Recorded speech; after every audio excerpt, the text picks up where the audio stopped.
एक तनख्वाह से कितनी बार टैक्स दूं और क्यों? जवाब है,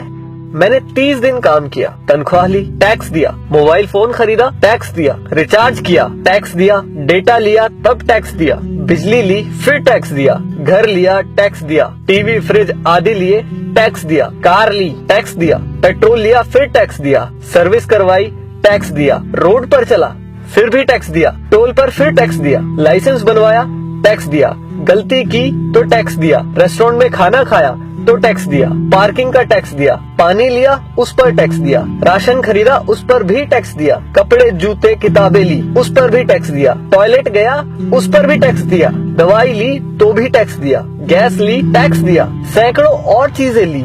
और टैक्स दिया, कहीं फीस दी, कहीं बिल, कहीं ब्याज दिया, कहीं जुर्माने के नाम पर तो कहीं रिश्वत के नाम पर पैसे देने ही पड़े। ये सब ड्रामे के बाद गलती से सेविंग में बचा लिया तो फिर टैक्स दिया। सारी उम्र काम करने के बाद कोई सोशल सिक्योरिटी नहीं, कोई पेंशन नहीं, 5 साल के MP MLA रहते तो बात और थी, कोई मेडिकल सुविधा भी नहीं, बच्चों के लिए अच्छे स्कूल नहीं, पब्लिक ट्रांसपोर्ट नहीं, सड़कें खराब, स्ट्रीट लाइट खराब, हवा खराब, पानी खराब, फल सब्जी जहरीली, हॉस्पिटल महंगे, हर साल महंगाई की मार, आकस्मिक खर्चे व आपदाएं, उसके बाद हर जगह लाइनें। सारा पैसा गया कहाँ? करप्शन में, इलेक्शन में, अमीरों की सब्सिडी में, माल्या जैसों को भगाने में, अमीरों